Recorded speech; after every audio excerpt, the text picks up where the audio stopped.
The mining colony of Kepler 442b had always been a forgotten corner of human space. 18 families scratched out a living extracting rare earth metals from the planet's crust, their existence barely registering on the galactic community's radar. That changed when the Vorthak Empire arrived. Commander Zethtar surveyed the human settlement through his ship's viewscreen, his scaled lips curling in disgust. These mammals had somehow managed to establish themselves on a world that rightfully belonged to his empire. Their technology was primitive, their defenses laughable. What annoyed him most was their refusal to simply leave. "Sir, they're requesting another audience," his communications officer reported, mandibles clicking nervously. "Let them come aboard," Zethtar growled. "Perhaps this time they'll show proper respect." Mayor Sarah Chen stepped into the Vorthak command chamber, her weathered hands steady, despite the fear gnawing at her chest. Behind her walked her 17-year-old daughter Emma, whose bright green eyes took in every detail of the alien ship with curious intelligence rather than terror. "You have 48 hours to evacuate this world," Zethtar declared without preamble. "The Vorthak Empire has claimed this system. Your presence here is an insult to our territorial rights." Sarah straightened her shoulders. "Commander, our families have lived here for 15 years. We've invested everything we have into this colony. Surely there's some way we can coexist. We only occupy a small portion of the northern continent." The alien commander's forearms spread wide in a gesture of mock surprise. "Coexist? You dare suggest that the mighty Vorthak share territory with lesser beings?" His voice dropped to a menacing whisper. "Perhaps you need a demonstration of what happens to those who defy us." Emma watched as holographic displays materialized around them, showing orbital bombardment footage from other human colonies. Entire cities reduced to ash in minutes. Her stomach churned, but she kept her expression neutral. Someone had to remain calm. "However," Zethtar continued, his tone suddenly shifting, "my ship's xenobiologist finds your species interesting. Your young produce unusual neural patterns when exposed to extreme stress. Quite valuable for our research." Sarah felt ice form in her veins. "What are you suggesting?" "A trade. Your daughter for your colony. We will spare the settlement if you provide us with a suitable test subject." The commander's eyes fixed on Emma with predatory interest. "The girl will serve a greater purpose advancing Vorthak science." "Absolutely not," Sarah snapped, stepping protectively in front of her daughter. "Emma is not part of any negotiation." But Emma gently placed a hand on her mother's shoulder.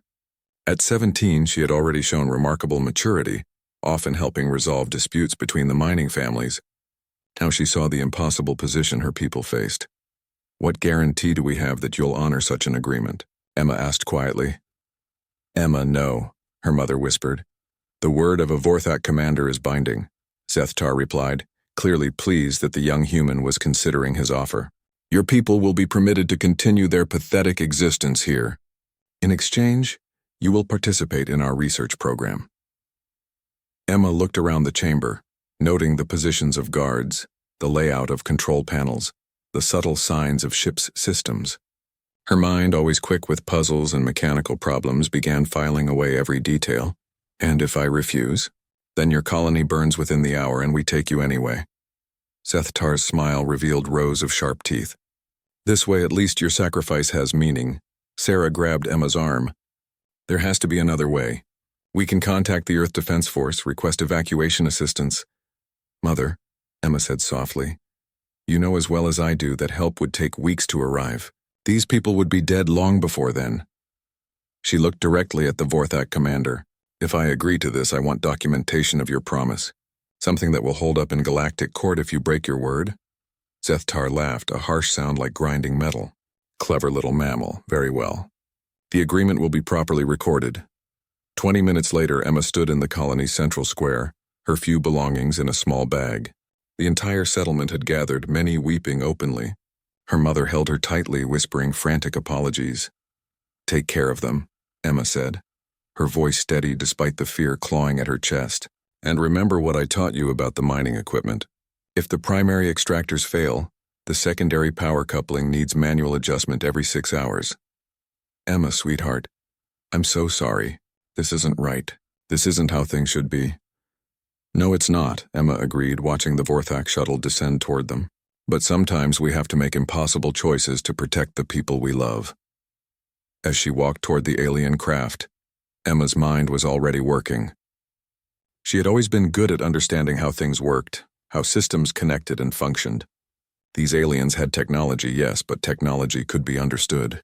And anything that could be understood could potentially be used. The shuttle doors closed behind her with a soft hiss, cutting her off from everything she had ever known. But Emma Chen had not given up.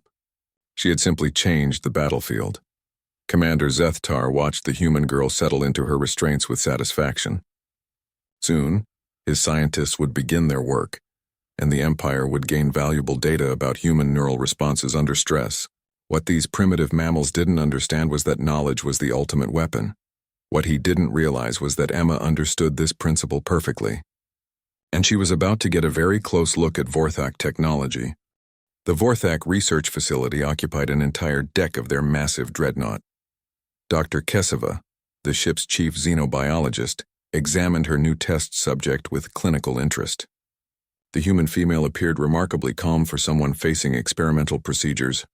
Fascinating, Keseva muttered, her 6 eyes recording every detail. Most species show elevated stress markers at this point. Your cortisol levels are actually decreasing. Emma sat quietly in the examination chair, metal restraints keeping her arms and legs immobilized. The alien doctor resembled a cross between a praying mantis and a lizard, her movements precise and predatory. Around them, various machines hummed and beeped, their purposes unknown but clearly ominous. I find that panic rarely improves difficult situations, Emma replied. What exactly are you planning to do to me? Keseva's mandibles clicked in what might have been amusement. Direct questioning, another unusual trait. Most subjects beg or make futile threats at this stage. She manipulated a holographic interface, bringing up Emma's biological readings. We're studying human neuroplasticity under extreme duress. Your species shows remarkable adaptability when faced with impossible circumstances. And you create those circumstances artificially? Precisely. Pain, fear, isolation, psychological pressure. We map how your brain reorganizes itself to cope. The data helps us understand human weaknesses and develop more effective interrogation techniques. Emma absorbed this information while studying the laboratory around her. The equipment was definitely advanced, but not incomprehensibly so. Energy conduits ran along predictable pathways. Control interfaces followed logical hierarchies. Even alien engineering had to obey basic physical laws. How many humans have you tested? She asked. 47 so far. The research has been quite productive. Kesva attached several neural monitoring devices to Emma's skull. You'll be subject 48. What happened to the others? They served their purpose. Biological disposal is standard protocol once testing concludes. The casual way the alien discussed murder made Emma's blood run cold, but she forced herself to remain analytical. These creatures viewed humans as laboratory animals. That kind of thinking created blind spots. Over the following days, Emma endured a carefully orchestrated series of torments. Sleep deprivation chambers that bombarded her with disorienting lights and sounds. Isolation tanks that left her floating in sensory nothingness for hours. Pain simulators that sent agony racing through her nervous system without causing actual physical damage. Throughout it all, she observed and learned. The Vorthak operated on strict hierarchies. Lower-ranking technicians followed protocols without question.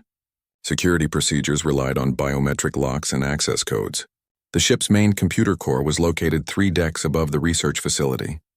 Most importantly, Dr. Keseva had administrative access to multiple ship systems through her research terminals. Your adaptation patterns are unprecedented, Keseva observed during one session, reviewing Emma's brain scans.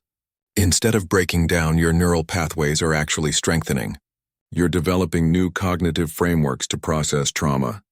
Emma had figured this out herself. Her mind was treating the torture as a complex puzzle to be solved rather than suffering to be endured. Each session taught her more about Vorthak psychology, technology, and operational procedures. Perhaps you could explain the phenomenon, Keseva suggested. Cooperation might earn you more comfortable accommodations. I think, Emma said carefully, that humans are very good at finding hope in hopeless situations. We tell ourselves stories about why suffering has meaning, how current pain might prevent future pain. It's a survival mechanism, elaborate, Right now, I'm telling myself that understanding how you work might help me protect other humans someday. It gives my current situation purpose beyond just dying for your research. Keseva's eyes glittered with interest. You believe you'll survive this experience? I believe that believing improves my odds. This was only partially true. Emma's real focus was mapping the ship's systems and finding weaknesses. The research facility connected to the main computer network through multiple access points. The alien guards followed predictable patrol patterns. Most intriguingly, she'd noticed that Dr. Keseva often worked alone during the night cycle. On the 8th day of her captivity, opportunity finally presented itself. Keseva was conducting a late-night session, testing Emma's responses to induced nightmares while the rest of the research staff slept. The alien doctor prided herself on her dedication, often working when others rested. It was a habit that was about to prove fatal. Tonight we'll explore your fear responses to scenarios involving your colony, Keseva announced, adjusting the neural interface crown. I'm particularly interested in how your brain processes helplessness when faced with the suffering of others. Before we begin, Emma said, could you explain how the restraint system works? I'm curious about the locking mechanism. Keseva paused, her scientific pride overriding caution. Magnetic containment fields responsive to neural dampening signals. Quite elegant, really. The more distressed you become, the stronger the restraints grow. And if someone remained completely calm, theoretically the fields would maintain only baseline containment strength. But achieving true neural calm under extreme duress is virtually impossible for your species. Emma smiled. You might be surprised. What happened next took less than 30 seconds. Emma had spent days training herself to achieve a meditative state even under torture. When Keseva activated the nightmare scenario, Emma's brain remained utterly tranquil. The restraint fields dropped to minimum power. She broke free with a sudden burst of movement that caught the alien doctor completely off guard. Keseva reached for an alarm, but Emma was already moving. 17 years of life on a mining colony had made her strong and quick. Her fist connected with the alien's throat before any sound could emerge. I'm sorry, Emma whispered as Keseva collapsed, unconscious but alive. But 47 humans were 47 too many. She dragged the alien's body to a storage closet, then returned to the research terminal. Keseva's biometric authorization was still active. Emma's fingers flew over the interface, accessing ship systems with growing confidence. First, she located the other human test subjects. 3 were still alive, held in isolation chambers 2 decks below. Then she found something that made her blood boil with rage. Video logs of previous experiments. Dozens of humans tortured to death in the name of research. Men, women, even children. All of them people like her, trying to protect their families and communities. Emma's calm shattered for a moment, replaced by fury so intense it left her shaking. Then she forced herself back to analytical thinking. Revenge was a luxury she couldn't afford yet. She had work to do. Emma worked through the ship's systems with methodical precision. Her first priority was gathering intelligence. The Vorthak computer networks contained detailed records of their operations, and what she found made her stomach turn. The Empire had been systematically targeting isolated human colonies for over 2 years. Kepler 442b was just the latest in a string of attacks designed to gather research subjects while avoiding attention from major human governments. Hundreds of people had been taken. Most had died in laboratories like this one, but the files also revealed something else. The Vorthak were not the galactic superpower they pretended to be. Their empire consisted of only 37 star systems, and they were locked in territorial disputes with 3 neighboring species. This dreadnought was one of only 12 ships in their entire fleet. They were scavengers, picking off weak targets because they couldn't face strong ones. Emma downloaded everything she could access onto a portable storage device she found in Keseva's equipment cabinet. Evidence of war crimes, tactical data, fleet positions, diplomatic communications. Then she turned her attention to more immediate concerns. The 3 surviving humans were being held in maximum security isolation chambers. Getting to them would require moving through heavily guarded sections of the ship. But Emma had noticed something during her days of observation. The Vorthak night cycle lasted 14 hours, and during the final 6 hours, only essential personnel remained on duty. She had 4 hours until the research staff returned. Moving through the ship's corridors required careful timing and route planning. Emma had memorized the guard patrol schedules. But avoiding detection still meant crawling through maintenance shafts and hiding in supply closets whenever footsteps approached. The isolation chambers were located in what appeared to be a converted cargo bay. 3 cylindrical tanks filled with oxygenated fluid held the remaining human prisoners in induced comas. Tubes and wires connected their bodies to monitoring equipment. Emma's hands shook as she began the revival process. The first prisoner was a middle-aged man with gray hair and numerous surgical scars. His medical readings showed signs of extensive neural damage. When the tank drained and he gasped awake, his eyes held no recognition or understanding. "It's okay," Emma whispered, helping him out of the chamber. "You're safe now. Can you tell me your name?" The man stared at her blankly, then made soft whimpering sounds. Whatever the Vorthak had done to him had broken something fundamental in his mind. The second prisoner was a woman about Emma's mother's age. She emerged from the tank more coherent but deeply traumatized. "Where am I?" she gasped, clutching Emma's arm with desperate strength. "What happened to my children? They promised they wouldn't hurt my children if I cooperated." "I'm Emma. I'm going to get you out of here," Emma said, wrapping the woman in a thermal blanket. "What's your name?" Lisa Martinez. "I'm from the farming colony on Ross 248. They took me 6 months ago." Her voice cracked. "Please tell me my kids are safe." Emma couldn't answer that question honestly, so she focused on immediate needs. "Can you walk?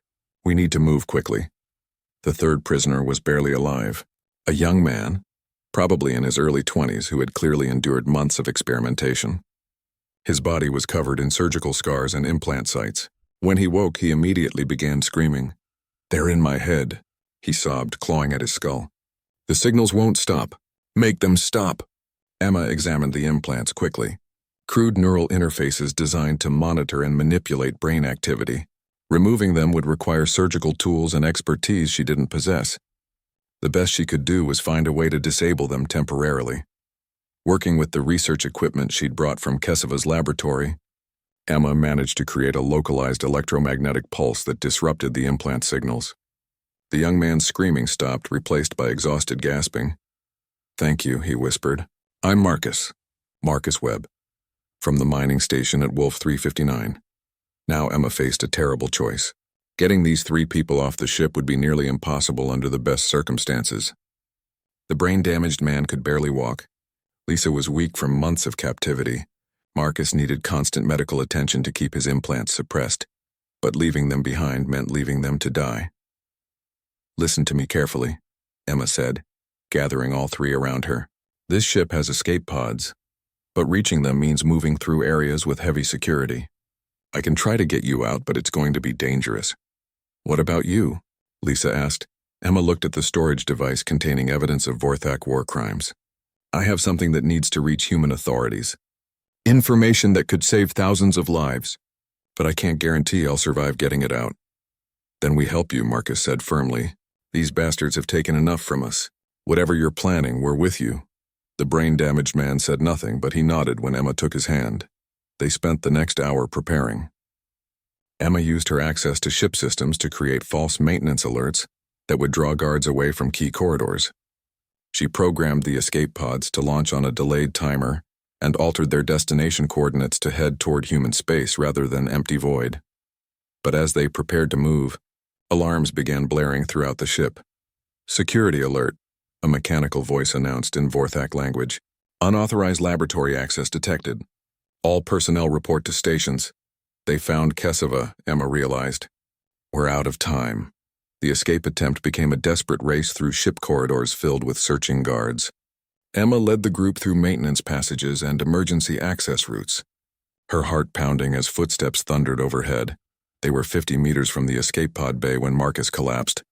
"Go," he gasped, his face gray with pain. "The implants are overloading. I can't make it." "We're not leaving you," Lisa said firmly. "You have to." Marcus pressed something into Emma's hand. It was a small data chip. "My family's contact information. Tell them what happened here. Tell them I tried to fight back." Emma stared at the chip, her mind racing. She had seconds to decide between saving 3 people or saving the evidence that could prevent future atrocities. Then the decision was taken from her. Vorthak security forces rounded the corner ahead, energy weapons raised. Behind them, more guards appeared, cutting off retreat. They were trapped. "Surrender now and your deaths will be swift," the lead guard commanded. Emma looked at her companions. Lisa held the brain-damaged man protectively. Marcus struggled to stand despite his pain. 3 broken people who had suffered unimaginable torments but still chose to fight rather than give up. "No," Emma said quietly. Then louder, "No!" She triggered the emergency decompression protocol she had prepared as a last resort. The escape pod bay's outer doors blew open, creating a violent rushing wind as atmosphere vented into space. Emergency force fields activated automatically, but Emma had sabotaged their power systems. The barriers flickered and failed. Guards and prisoners alike were pulled toward the opening, but Emma had magnetized her shoes to the deck plating. She caught Lisa and the brain-damaged man, anchoring them against the hurricane wind. Marcus smiled at her one last time, then released his grip on the bulkhead.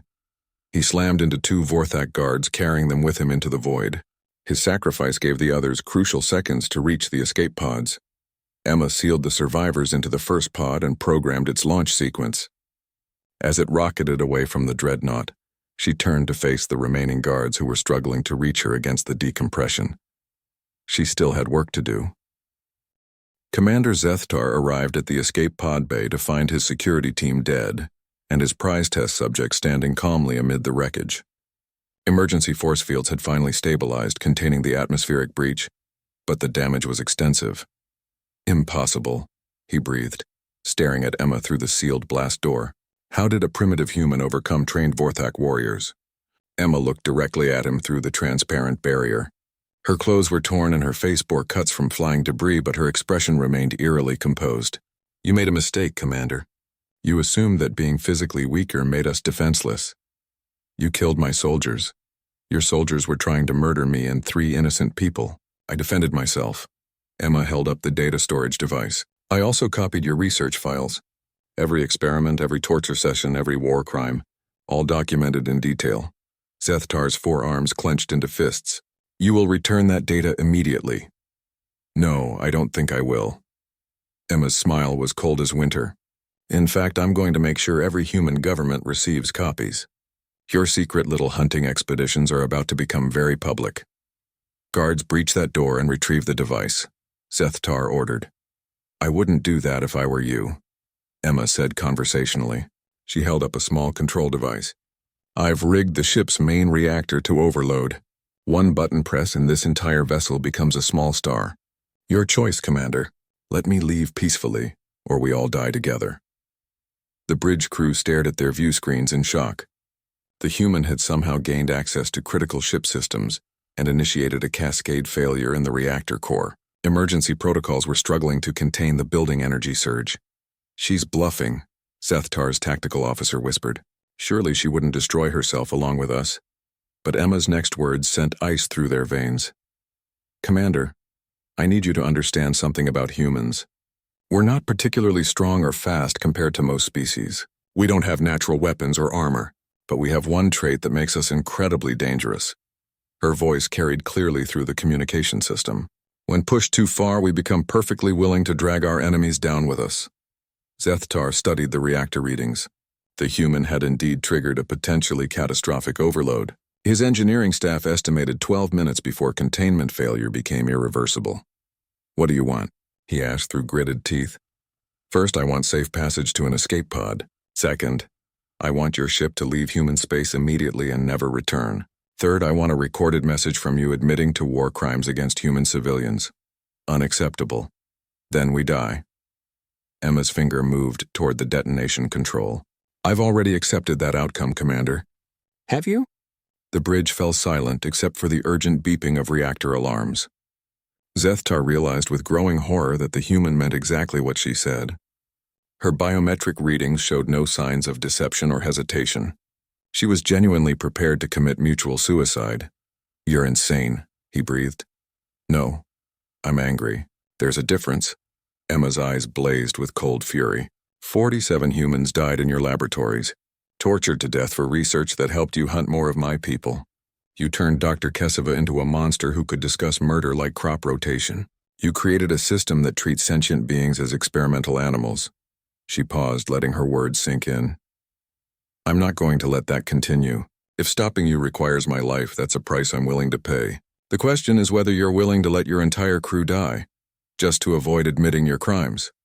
Zethtar looked around his bridge at the terrified faces of his officers. These were soldiers who had served him loyally for years. They didn't deserve to die for his decisions. If I provide the confession you demand, you'll disable the reactor overload. I'll put it on a timer. Give you enough time to evacuate the ship before it explodes. Your crew lives, but this vessel and all its research data dies with me.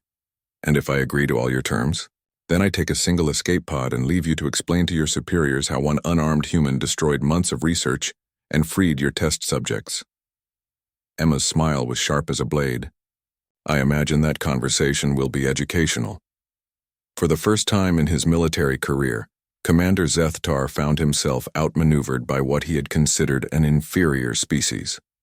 The human had turned his own ship into a weapon pointed at his heart, and he had no counter-strategy. Very well, he said finally. I will record your confession, but know that this victory is temporary.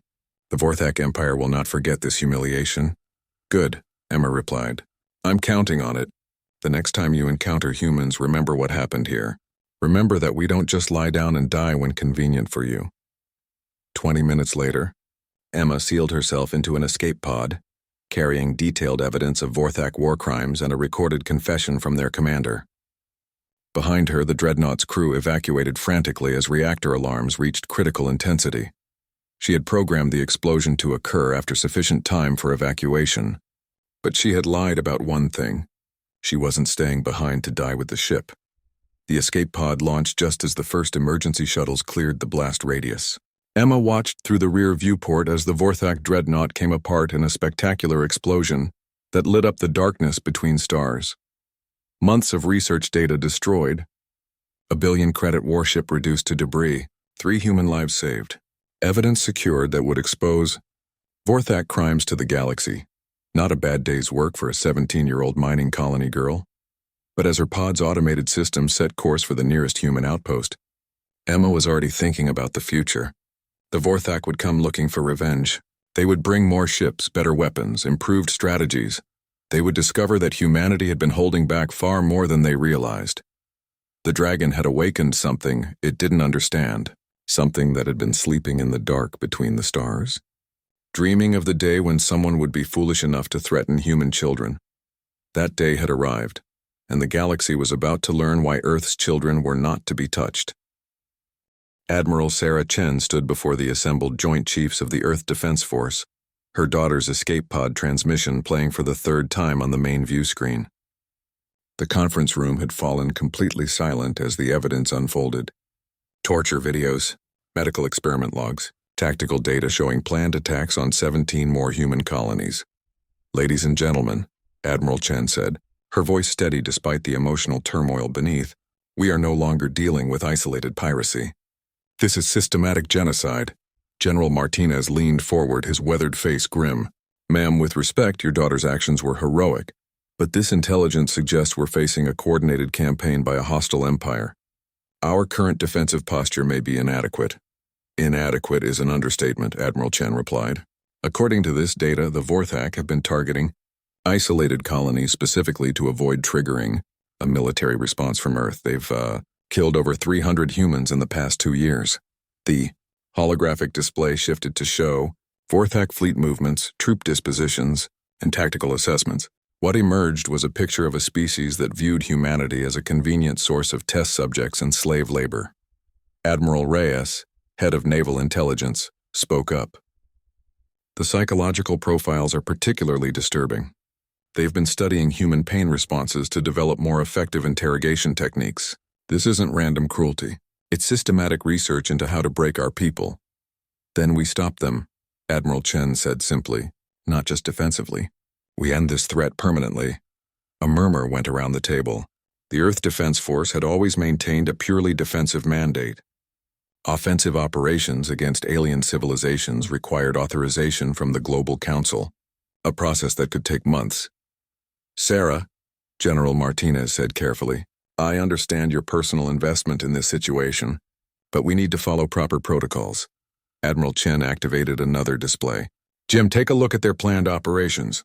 Colony ships heading for the Tau Ceti system, mining stations in the Proxima sector, research facilities on Kepler-62f. They're not stopping. While we debate protocols, they're loading more humans into torture chambers. The room fell silent as the implications sank in. The Vorthak weren't backing down after their defeat. They were escalating. "What are you proposing?" Admiral Reyes asked. "Full mobilization. Under Emergency Protocol 7.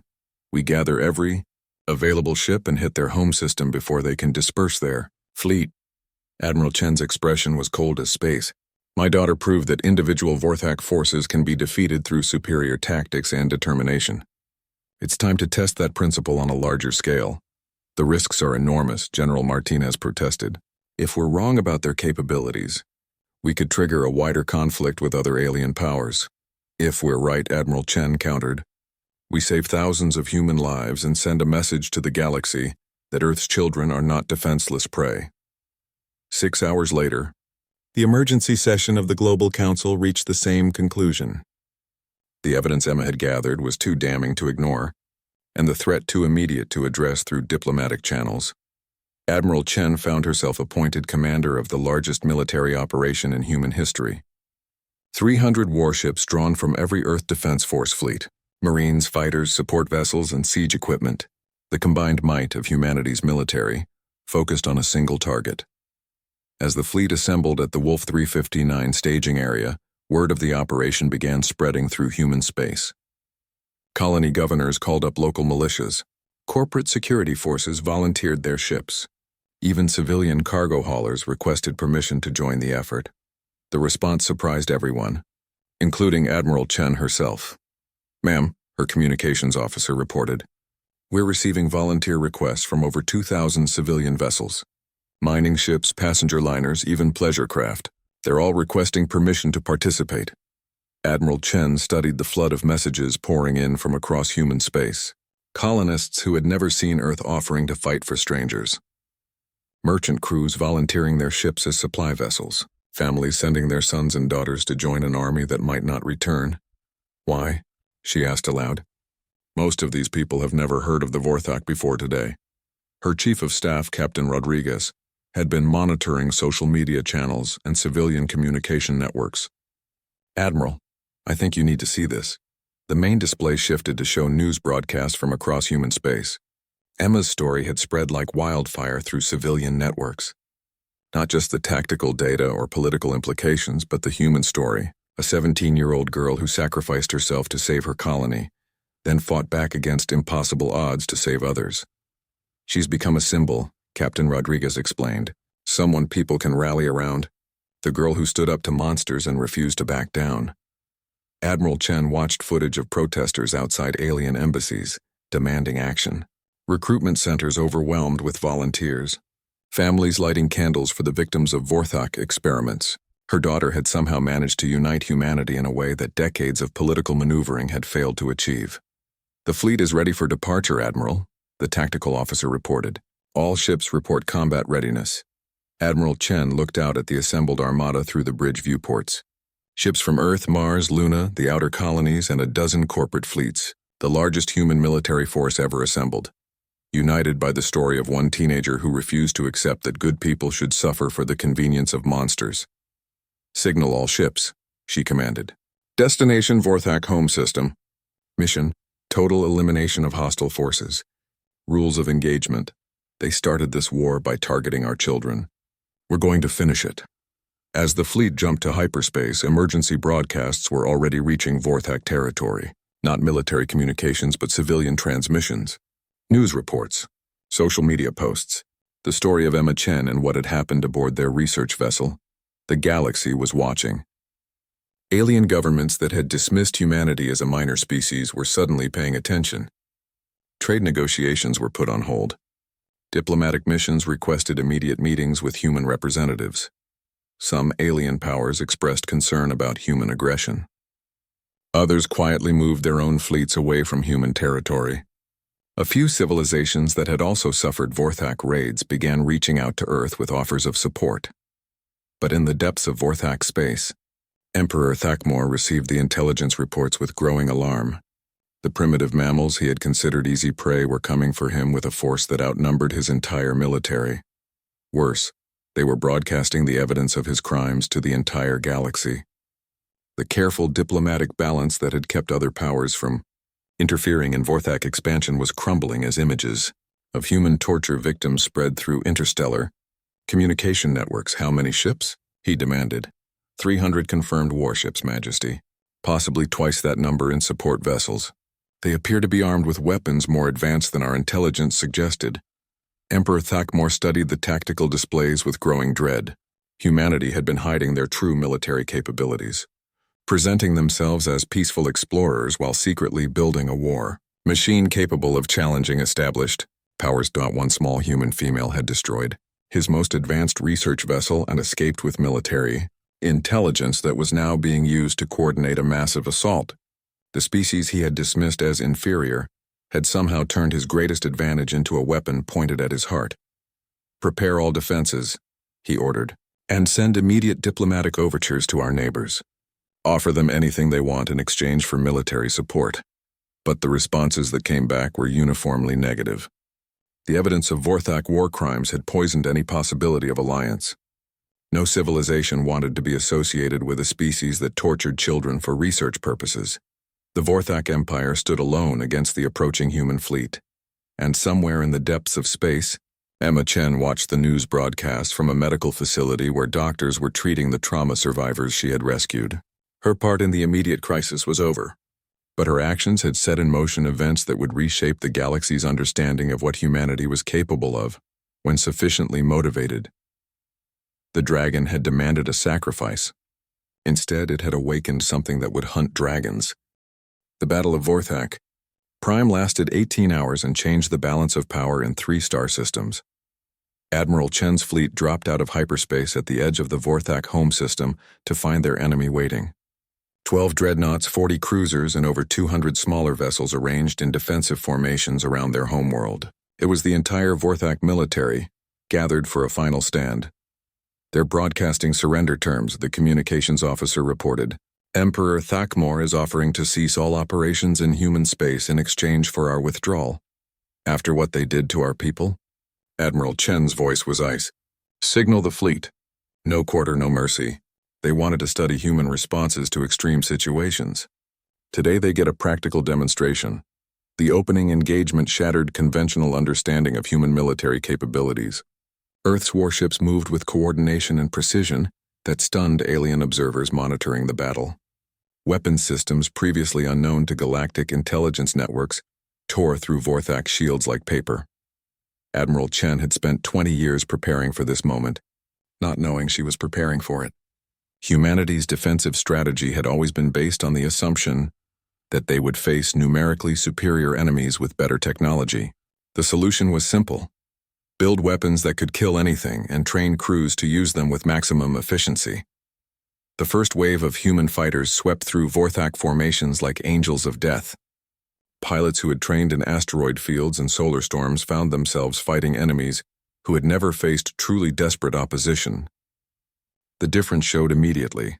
Captain Sarah Wong, leading the 501st Fighter Squadron, painted 7 enemy kills in the first 15 minutes of combat. These guys fight like they're afraid to die, she reported over the tactical network. They break formation the moment they take casualties. She was right. Vorthak military doctrine emphasized overwhelming force and technological superiority. When faced with an enemy that absorbed their best attacks and came back harder, their tactical cohesion collapsed. But the real shock came when the human capital ships opened fire. Admiral Chen's flagship, the EDFS Indomitable, carried weapons that had been theoretical concepts just 5 years earlier. Relativistic projectile cannons that accelerated depleted uranium slugs to significant fractions of light speed. Directed plasma streams hot enough to melt through battleship armor in seconds. Point defense systems that could intercept incoming fire with microscopic precision. The Vorthak had never faced anything like it. Emperor Thakmor watched his flagship sister ship come apart under human fire, its hull torn open like tissue paper. Around him, his command staff struggled to understand how their technologically superior vessels were being systematically destroyed by what their intelligence had described as a primitive species. Majesty, we must retreat, his tactical advisor urged. Our forces cannot match their firepower. Retreat where? Backmore snarled. This is our home system. Beyond this point, we have nowhere left to run. The truth was bitter but undeniable. The Vorthak Empire had been built on careful selection of weak targets and overwhelming force against inferior opponents. They had never faced an enemy that could match their technology and exceed their determination. Humanity brought both. The battle turned into a slaughter.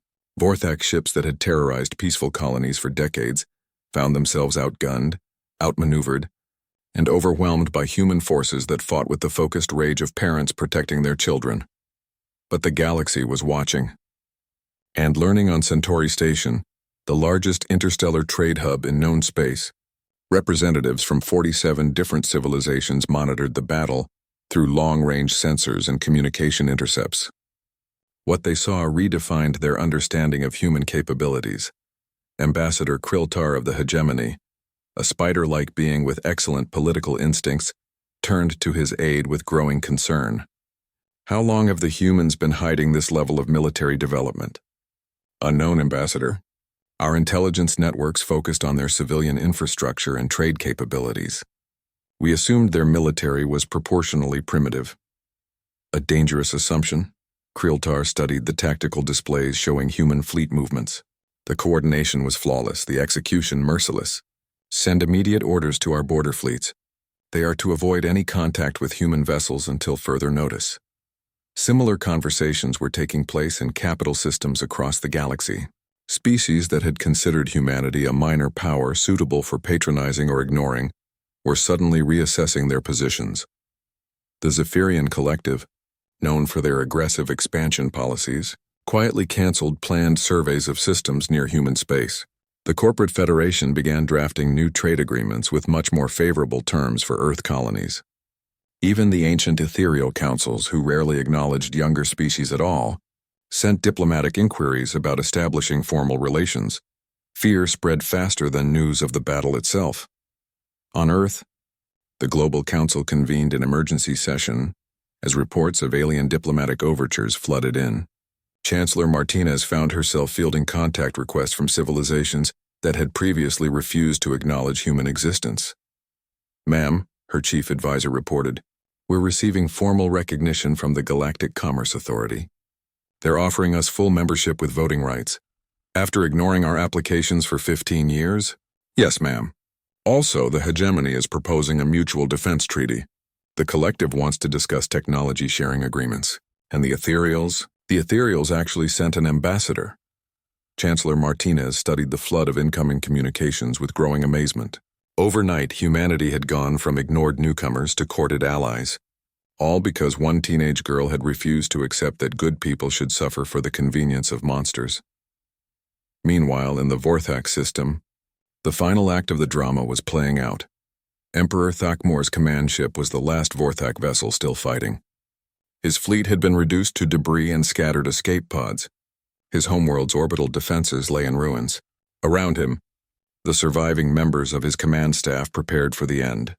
Incoming transmission from the human fleet, his communications officer reported.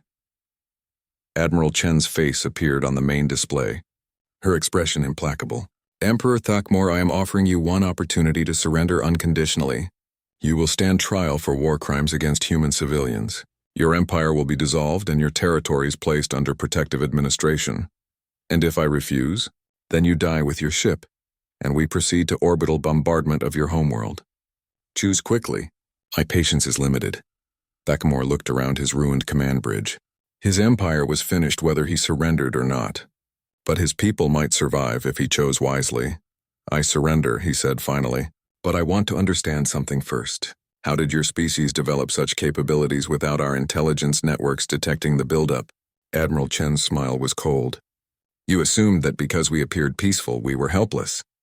You forgot that the most dangerous predators are often the ones that don't look dangerous until it's too late. As Vorthak forces surrendered across the system, news of humanity's victory spread through galactic communication networks. The species that had been dismissed as primitive colonizers had just destroyed the established empire in a single day. But the real message wasn't about military capabilities. It was about what happened when someone made the mistake of threatening human children. Emma Chen watched the news broadcasts from her hospital bed.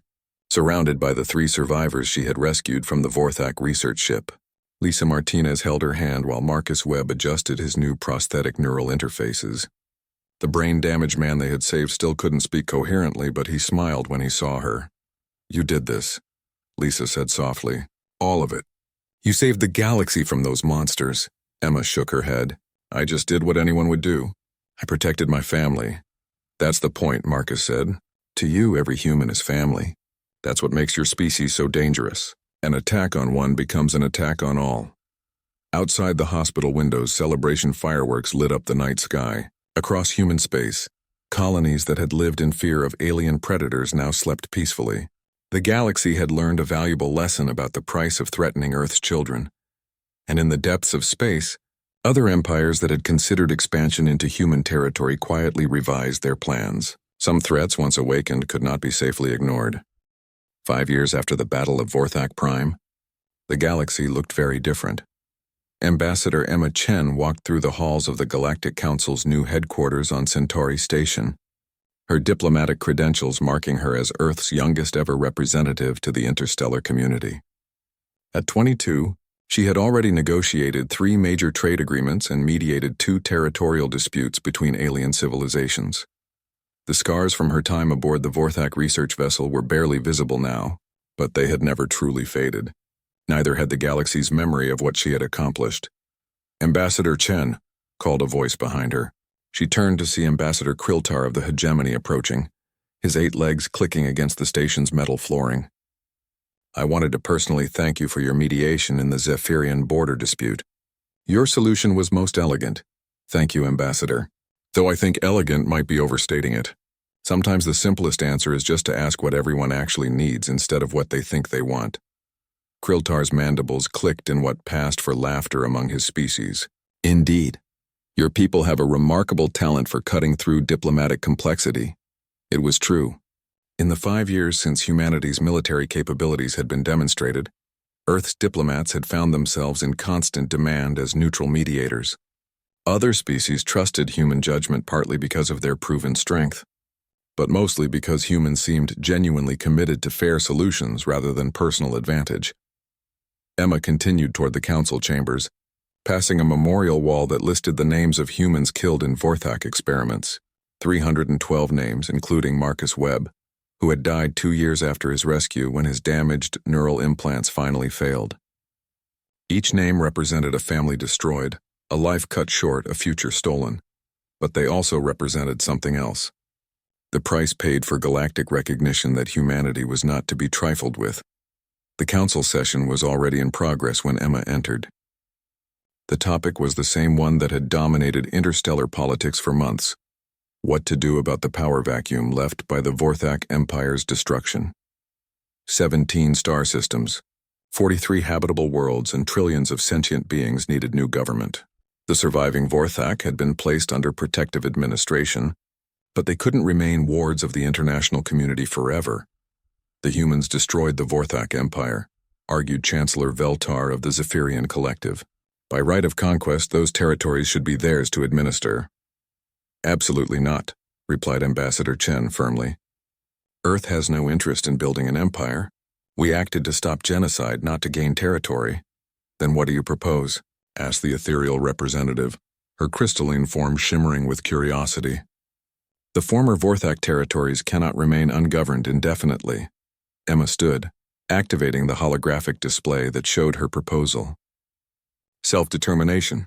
We help the individual worlds establish their own governments based on the desires of their populations. Provide economic and technical support during the transition. Create a federation of independent systems with Earth as a guarantor of their sovereignty." The chamber fell silent as representatives absorbed the implications. Humanity was proposing to give up potential territorial gains in favor of helping former enemies build democratic societies. "This is unprecedented," whispered the hegemony representative.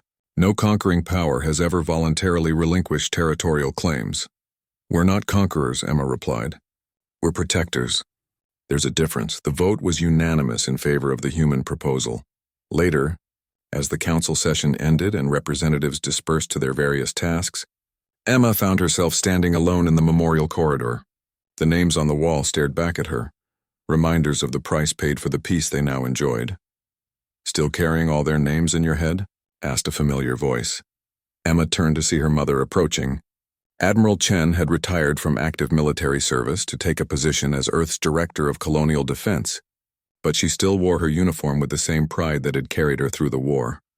"Everyone," Emma confirmed. "I dream about them sometimes. Wonder what they would think of what we've built." "I think they'd be proud," her mother said, joining her at the memorial wall. "Their deaths meant something. The galaxy is safer because of what they endured." "Is it, though?" Emma asked. "Sometimes I wonder if we just traded one kind of monster for another. Now everyone's afraid of us instead of the Vorthak." Admiral Chen considered this carefully. "Fear can be a tool for peace as long as it's tempered with respect. The galaxy fears our military capabilities, but they trust our intentions. That's a powerful combination." She was right. Human naval patrols now kept shipping lanes clear of pirates. Human mediation prevented wars between alien powers. Human aid missions provided disaster relief to species that had never heard of Earth 5 years ago. Earth had become the galaxy's reluctant protector, a role they had never sought but couldn't abandon. "There's something you should know," Admiral Chen said quietly.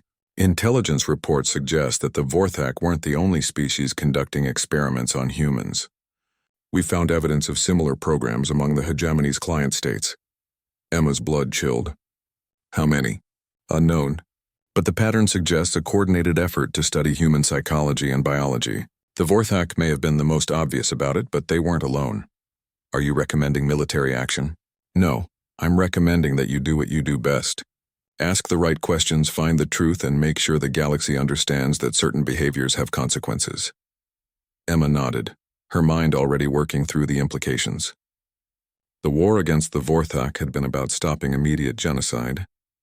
This new threat was more subtle, more complex, but potentially just as dangerous.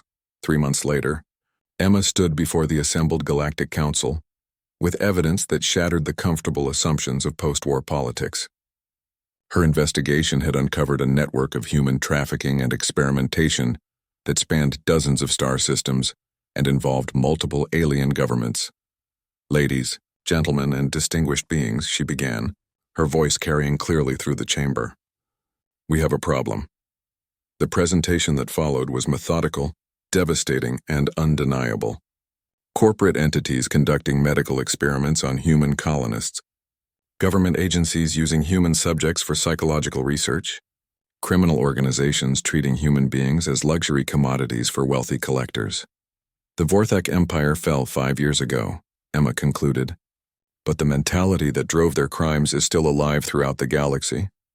The idea that humans are somehow less deserving of basic rights and protections than other sentient species. The chamber erupted in arguments, denials, and accusations.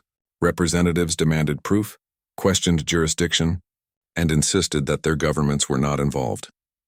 Emma waited for the noise to die down, then activated one final display. "These are the names of human beings currently being held against their will in facilities operated by hegemony corporations, collective research stations, and ethereal medical centers. 3,742 people. Men, women, and children taken from their families and treated as laboratory animals." The silence that followed was deafening. "Now," Emma continued, "you have a choice. You can cooperate with Earth's investigation and help us free these people, or you can try to hide behind diplomatic immunity and legal technicalities. But I want you to remember something first." She gestured toward the memorial wall visible through the chamber's transparent dome. "Those names represent what happened the last time someone thought humans were acceptable test subjects. The Vorthak Empire learned too late that we consider every human life worth going to war for." Her voice hardened. "Every single one." The vote to authorize a joint rescue operation was unanimous. 6 months later, Emma stood on the observation deck of the rescue ship Indomitable II, watching as the last group of freed prisoners transferred to medical vessels. 3,742 people going home to families who thought they were dead. The galaxy had learned another lesson about humanity. They would negotiate, mediate, and cooperate whenever possible. But when pushed beyond reason, when their people were threatened or their children endangered, they became something entirely different. They became the monster that monsters feared.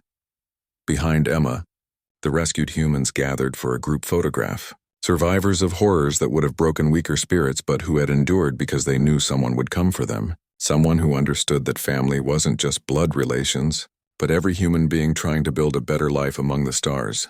"Say cheese," called the photographer. 3,000 voices responded in unison, their laughter echoing through the ship like a song of triumph.